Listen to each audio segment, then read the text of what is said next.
Hello, Richard here from Eagle6 Airsoft. We are going to be stress testing this Tokyo Marine sgr12 and this one has been a bit of a problem gun for us. So this one's come back twice now. For the same problem, the retro arms piston breaking. So we've been trying to diagnose as to why it's broken on this particular one when, say for instance, the gun behind me has been working absolutely fine for the customer on the retro arms piston. So yeah, you could say, well, I guess obviously we just got bad luck in fitting two wrong pistons, or this particular gun, or we're not quite sure. So we've been trying to diagnose as to the two breakages and to sort of have a look at how they've broken and see if we can compare them. The last breakage took out the bearings as well as the actual piston itself. So this particular time I've replaced both the piston head and the piston body with an original TM piston, because for a very long time we were building successfully on that piston. We've obviously tried to introduce a stronger piston with the retro arms upgraded piston, but if it's going to be weaker or it's going to introduce problems, at the very least for this particular gun anyway, then we're going to have to remove that. Upgrades are meant to improve guns, they're not meant to detract from them, so we've taken that piston out, and like I say, a brand new piston and piston body, piston head, obviously replace the bearing. Obviously this gun has the upgraded gears in there as it is, the steel ones from Eagle6, the only set in existence actually at the moment until the new batch arrives. We've got the so we just want to test obviously the customer just to make sure that this is going to be working and going to be good. So we've done some range tests to make sure that it's shooting all three shots. We've made some alterations to the actual hop rubbers themselves. So we've noticed on some of the Sonic R-hop setups or Sonic rubbers in general that they do need some fettling. So what we've done is we flipped the hop rubbers inside out. We've done some light sanding on the inside lips basically. And then what we do is you reinstall them, drop the BB back through, and what we've been doing is lightly sanding until effectively there's the BB, pretty much just passes straight through that hop rubber with no resistance. Obviously we get a lot of people complaining, we see it on the tech channels quite a lot, that's obviously one hop rubber's rubbish and terrible, that hop rubber's terrible.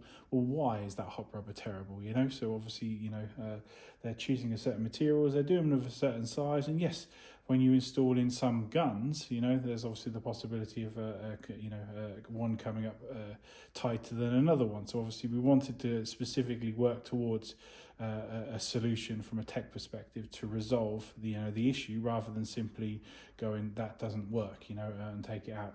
With the exception of obviously this particular gun, because obviously this is the problem with this particular one is obviously it's on a second return. This is going back for the third time for the customer, and obviously there is no more chances, for this. It needs to be spot on, and obviously yet from a gun tech perspective, we're constantly evolving builds, so based upon feedback from customers, ideally not the same customer repeatedly, but we'll obviously do potentially upwards of hundreds of this gun, and obviously we're looking for that feedback for hopefully the 1 and 2% failure rate, so i.e. 2 guns in 100. And then obviously we take the results from that and then we obviously build them into our builds, try and look at ways to improve things. So like I say, a couple of changes in this particular one is obviously we changed the piston body and the piston head. We changed slightly modified the hop rubbers so that there's obviously slightly less back pressure on the system, just in case that was causing some feedback through or intermittent feeding issues. We've certainly noticed something on these upgraded ones. When we have increased the rate of fire, we have noticed on single shots periodic feeding issues on drum mags, not on mid caps but on drum mags, and then when we go back to original stock guns, because obviously how slow the gun's firing, it tends to feed pretty consistently on drum mags and stuff. So we're separately going to be investigating obviously as to why and how we can obviously improve single shot feeding, and obviously one of that ideas was to obviously have a look at the hop rubbers and see if we can make sure there's absolutely no resistance in the feeding of the drum mags, which are obviously going to always be weaker feeding in comparison to mid caps, but as to why was that slowly feeding into there, that is the question. And then there's obviously other issues in that, obviously we've sped the gun up. There's lots of examples of Tokumari guns that deliberately use motors that are slower to try and obviously, get TM's quite famous mechanical solutions working. Like for instance, the PSG1 uses a deliberately very slow motor in order to get a very slow cycle rate, so that obviously the pre-cocking works on that particular gun. You speed up the gun, faster motor, faster batteries, suddenly the pre-cocking stopped working. So has the TM sgr12 got something similar going on with its setup, in that obviously it's cycling, and then we've sped up the cycling, and now obviously is that now reducing the opening time for obviously BBs to feed through. So that's something we're investigating to see if obviously we can possibly look into a product maybe long term that may resolve that. So either we maybe adjust that tappet plate timing, which is easier said than done. On a normal M4 you put in a delay chip, that delays the timing, allows obviously the feeding on high rate of fire guns, because it just gives it an extra delay and allows that extra feeding chance. Obviously as it's cycling faster, how do you delay when there's no timing lobe on a gear to delay, so the whole system is designed in a completely different way. So obviously we might possibly look into whether or not we can maybe look into a slightly stronger tappet plate spring. That could be a possible product for the future, where maybe we go to say 150% second tappet plate spring. That pushes a bit more on the tappet plate, so obviously it holds it down for a slightly longer period before obviously giving way, if you know what I mean, to return in the actual nozzle to the forward position. So maybe obviously giving the time it needs on the high rate of fire guns that we installed on the SGR12s to thing, because it obviously does have a fast motor in there. There's no two ways about that. So the thing about the upgraded guns, we've increased the rate of fire because we was re-evaluating this obviously with regards to the design of the build. What is obviously the upgraded packages bringing to the table? Well, obviously they're increasing speed to target. What is sort of wrong? With obviously the original gun in order to do it. If we go back to the drawing board of why we originally decided to upgrade these guns in the first place, well, obviously the issue was obviously customers wanted more range. They obviously wanted tighter groupings at range. So obviously we've achieved those, by obviously having slightly different hop arms in there. Obviously that's brought the groupings in. We switched the customer up to a heavier ammo that again improves groupings. So now we get the tight groupings. This one, in comparison to say the original gun that we tested side by side, this one was going further and it was tighter groupings. So it's definitely more accurate. Obviously got a stronger spring in this one, so it's obviously firing the BBs harder. So when they get to those distances, can the customer feel them? Well, obviously this particular gun's firing much harder. So yes, the answer is yes. In theory, this will be more advantage than the standard one because obviously it hits harder. Obviously, one of the things that customers complain about on these is a sluggish trigger response. So obviously we've got a faster motor in there. We've got the brushless one, which improves rate of fire. Battery life. So obviously we've got longer battery life, we've got faster rate of fire, we've got a longer range, harder hitting, tighter groupings. So yeah, upgraded. Have we got this occasional intermittent issue on single shotgun drums? Yeah. Have we diagnosed that one? No, not long term. So obviously we'll be looking into that one with the next future guns that we build. Because obviously we've tested this working on a standard drum mag, which we'll show you in a minute, working, and herein lies the problem. So with obviously if this one's working but that one isn't, so does that mean there's a fault with the gun? So I'd argue no, but like I say, we have tested an original one and saw a slightly more improved feeding on single shot. So it's you have to test these things obviously from a scientific perspective all the time, always trying to diagnose as to why through this testing problems might happen, to then obviously lead yourself towards trying new products, new ideas, to see if obviously we can get solutions. So but obviously on this drum mag, you know, if you point this to somebody at say 60 meters, you fire on full auto, any intermittent feeding issue is completely hidden, you know, by the fact that you're firing near 30 rounds a second, you know, traveling 60 meters, you know, on 3.2s, covering, saturating, I'd even say, an area with BBs, you know, with devastating effect, you know. So I'll argue that just the fun to be had is obviously far outweighs obviously any particular issues that might highlight themselves on this particular drum mag as the, you know, the wind starts to wind down, as the BB starts to get low, and then, you know, like I say, we did notice that intermittent feeding start to happen, where almost you sort of have to sort of almost constantly continuously wind, if you know what I mean, to make sure that that keeps there.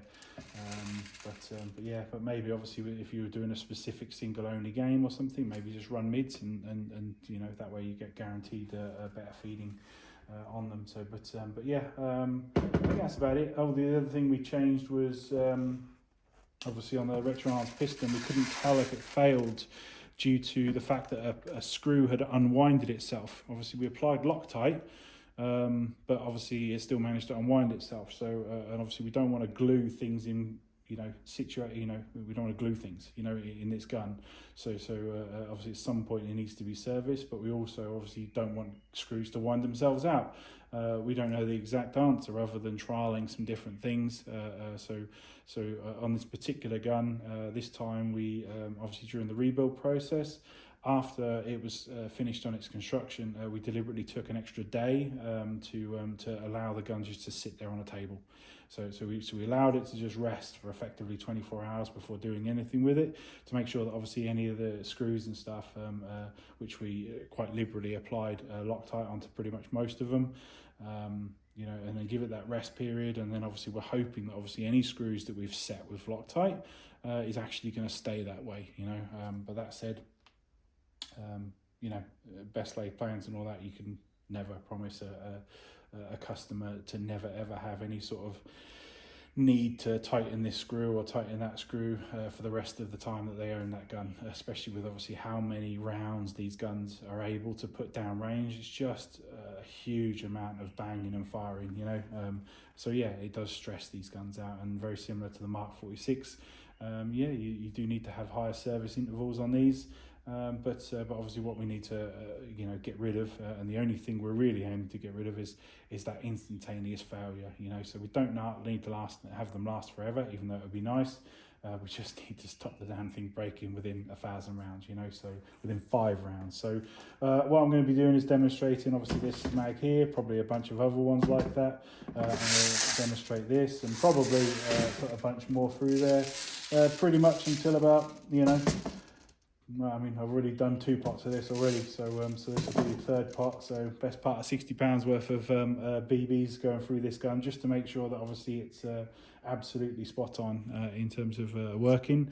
If it doesn't, then yeah, I've got a busy night tonight then apparently. But also I've got a 2200 battery in there, 7.4, and we're just going to demonstrate it. It's quite hard to see it downrange. We did a lot of our range testing, deliberately so, which obviously we had to put aside some time to make sure we get access to that and do that, mostly because obviously at this range it's actually quite hard to see that all barrels are firing. So we just wanted to, so mostly this is just a sort of stress test on camera, even though we've obviously separately done the range testing, but I'll show you a single shot.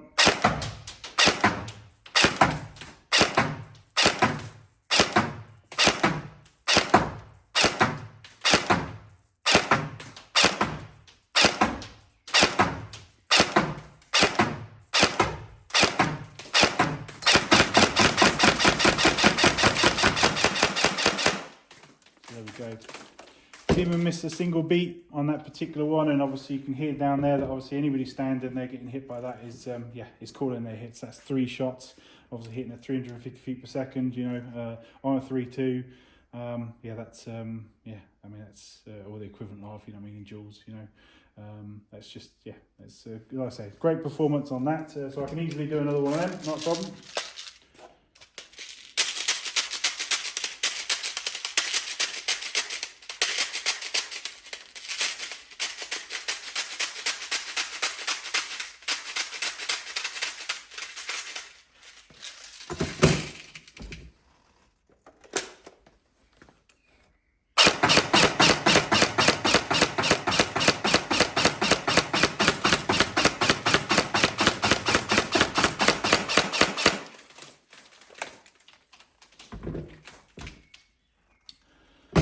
going to be a lot of BBs by the time we finish this all over the floor. Like I say, there's 2 mags there, obviously continuous feeding, yeah, on single shots. I'm not sure we need to test full on those, mid caps, but I can do, I guess. But what I want to do is obviously empty this drum mag and obviously demonstrate feeding on this one.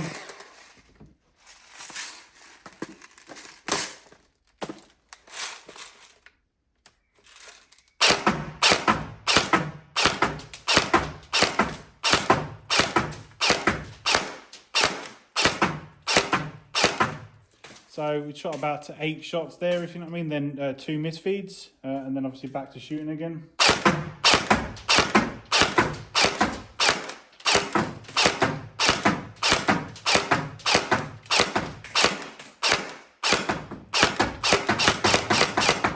So a couple more misfeeds there, so obviously with just the slow continuous pulling on there. So obviously at this particular point on a drum mag wind, we are starting to get through some BBs, so I'm going to pop a bit more into it.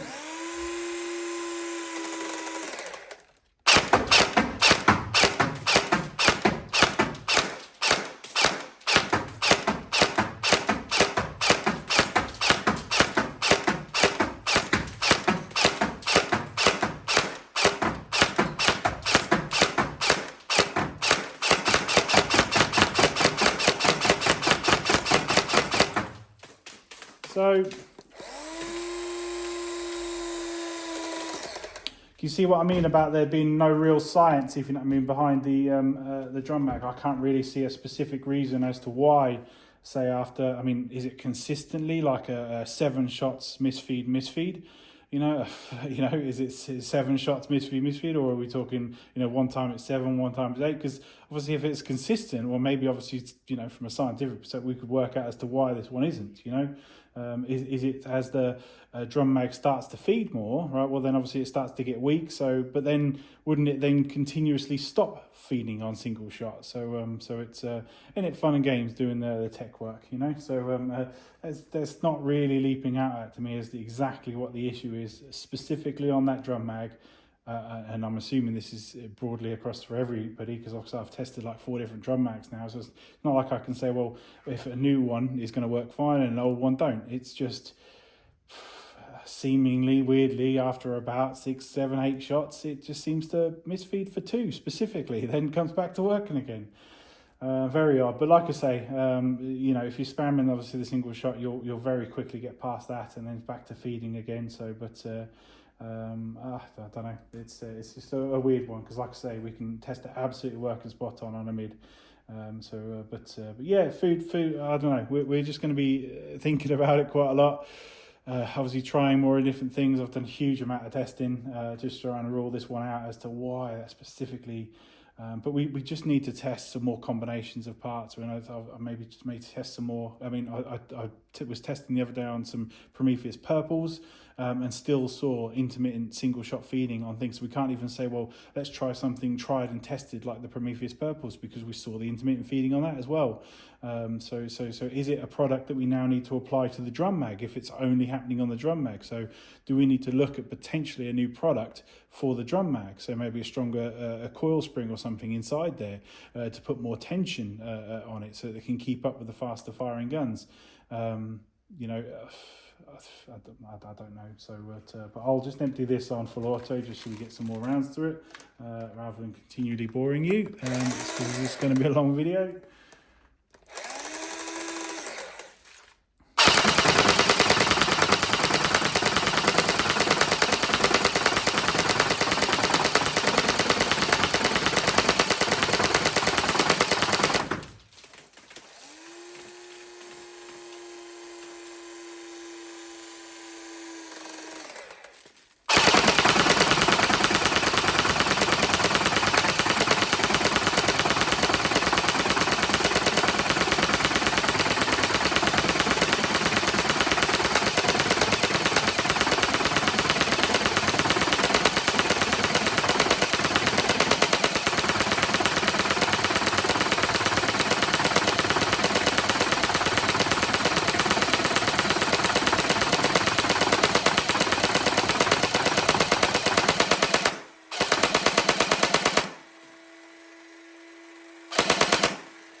go.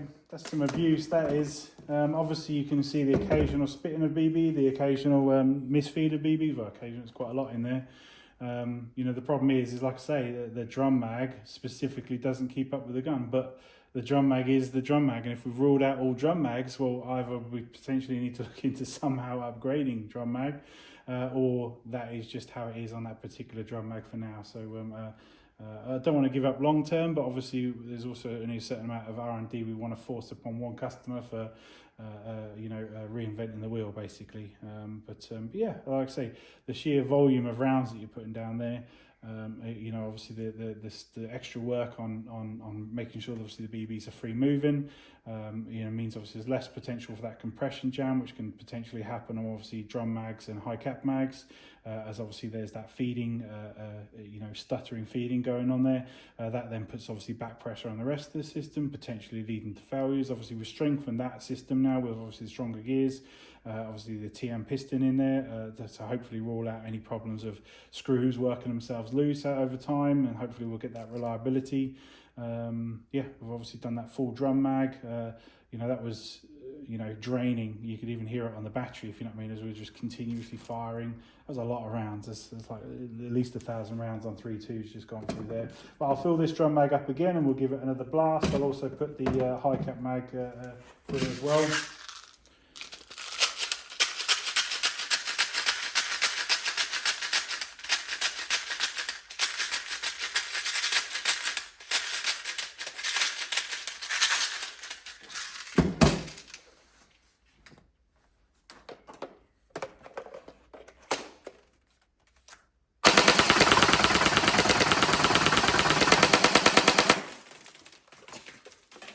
So you can see there, no stuttering at all on the you know, mid cap. So no gaps in the feeding, perfect feeding on mids.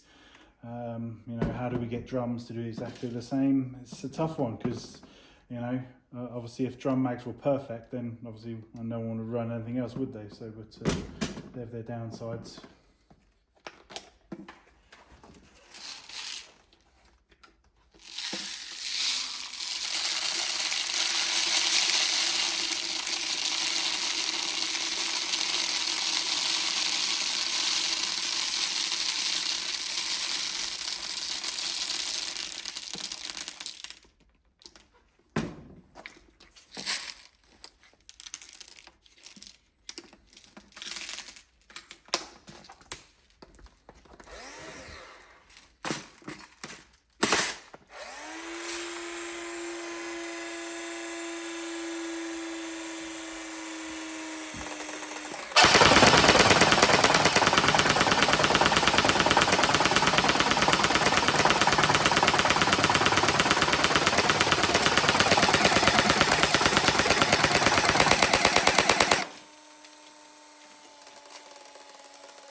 stop in there, but I imagine it's probably heat related on that MOSFET.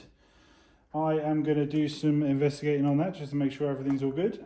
But otherwise, what I'm going to do is recharge that battery, redo a few more of these tests, and if everything's all good, then obviously it's ready to go. But yeah, hopefully that's good for you. Like I said, that is a brutal, using of this gun. I don't know if anybody's going to be standing there just doing that. I don't know, maybe that is maybe we've not played airsoft recently enough to sort of know exactly how someone was going to be using this gun, but that was just a shit ton of rounds, you know what I mean? So to be dropping down range in a very short period of time, 2,000 at least on that box mag, plus obviously the other ones, it's a 2,200 milliamp LiPo, so 1 milliamp hour per shot. I'm shocked that that's even still going, which just goes to show obviously how efficient the brushless motors are. The fact that we're still able to shoot on that particular battery after that many rounds. But hopefully everything's all good. Feel free to get through this video, and fair play if you got all the way to the end. It's 27 minutes of shooting now. And talking and yapping. Hopefully that's all good. Obviously, for anybody else watching, like I said, if people have questions, I was hoping to start asking people on video to maybe submit questions, things that we could possibly, maybe look into a format where we actually answer questions, on camera, and maybe get a little bit of interaction going with obviously the YouTube followers. But yeah, cool. Thank you very much.